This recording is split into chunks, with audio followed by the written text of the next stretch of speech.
And there we go. Another episode of Quick and Dirty with me, Wardo. Cheers to a little morning coffee. And I'm really on that habit these days of these morning recording podcasts, kind of around 6:30. But gotta say, I missed a little our whiskey chats. That's what I do. I'm gonna have to get back on that a little bit. A little mix maybe. Well, man, took our first, Adam and I and our buddy James took our first rip into the park for a little mountain hunting, and the fitness was good. It was hot. It's kind of 30 degrees on Saturday, I think, coming out. But holy shit, man, the Okanagan is dry right now. There's definitely spots of some, pretty intense green up. But even like the backside of a tree that would kind of be shaded by the sun was green, and then on the front side it looked like mid-August out there. So didn't see a goddamn thing. Saw some goats though. Saw like a baby goat with his mom, with the nanny, and it was pretty comical to watch that thing buck around a little bit. But anyways, just maybe 30K ish of hiking with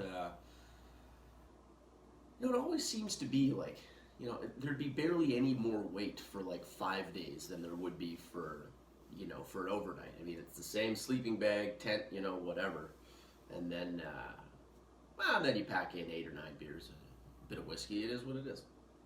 I'll keep it rolling, and probably maybe one more backpack hunt for bears, and a little bit of truck hunting, and I'll probably take the season. Hopefully, a couple of Bruins down. One of the things I wanted to bring up, though, pardon me, our buddy James, good dude. He just bought some new boots last year, some Midals, which I have as well. I've run them for forest firefighting since 2010.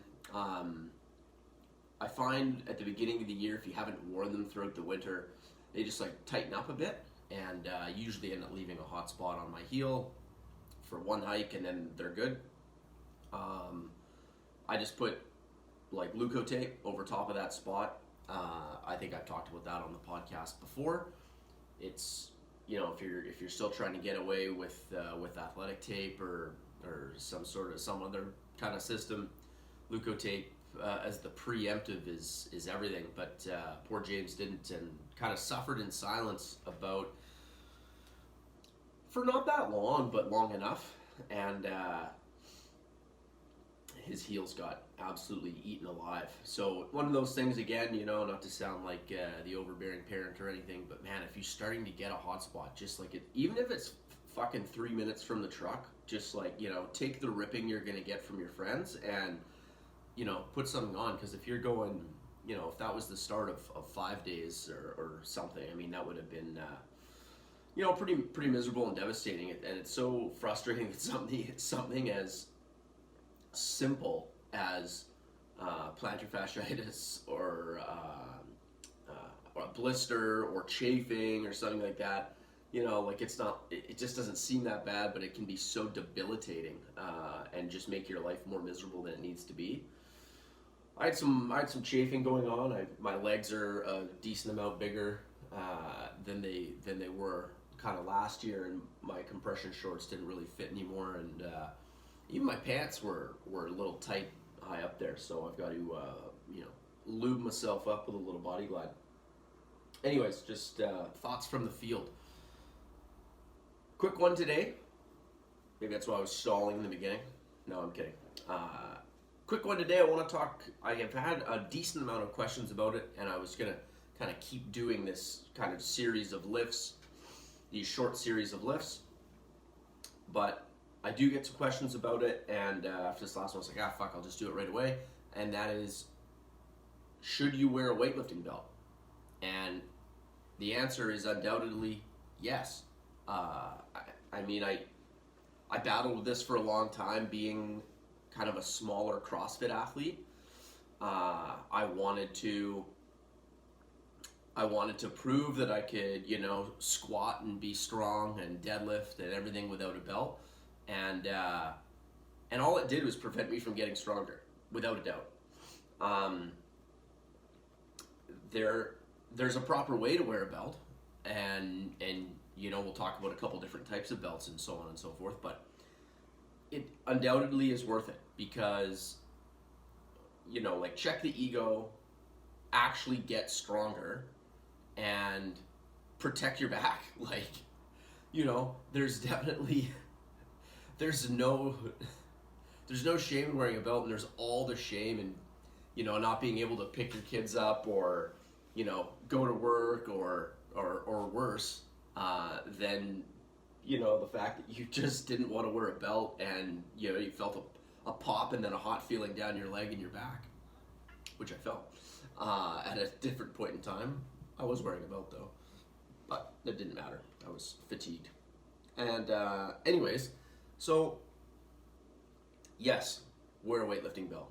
If worn properly, you'll actually continue to get stronger, because contrary to some of the popular methods of putting a belt on, you see some people grab it and just cinch it up and kind of suck in, and what you're doing is then you're changing the mechanics of how you actually brace. Like, if you're watching on YouTube right now, as you breathe in and you kind of brace, right? You take that inhale, and what you should feel is basically way down by your belt line and like above your hips and everything. Everything should just move out. That's called pressurizing the canister, right? Intra-abdominal pressure, IAP. So if you out it goes and you pressurize that canister, now you're ready to lift. All the belt's going to do is provide a hard stop for that, and so you can pressurize even more. But more importantly, with a bunch of amateurs like we all are for the most part, it's going to allow you to it's a reminder. That's what I love using it for. Even people who suck at bracing and have constant lower back problems and all sorts of stuff, I get them to use it on damn near everything. And it's on light enough.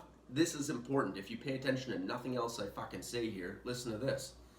You should be able to put a finger in between your belt and your skin, because that way, as you push in to the belt, it's an easy tool to brace properly through the whole lift. So, I mean, it's a no-brainer. If you cinch it up all the way, you're changing the angles of which the muscle can expand. You've shrunk it, right? Like your quad isn't going to be as strong with a dent in it, you know, or something's wrapped around it so tight that you go to extend. It just doesn't work that way. That's different than knee wraps around a joint in your knee, which allows you to kind of squat a shit ton more and feels like your patella's going to explode off your knee.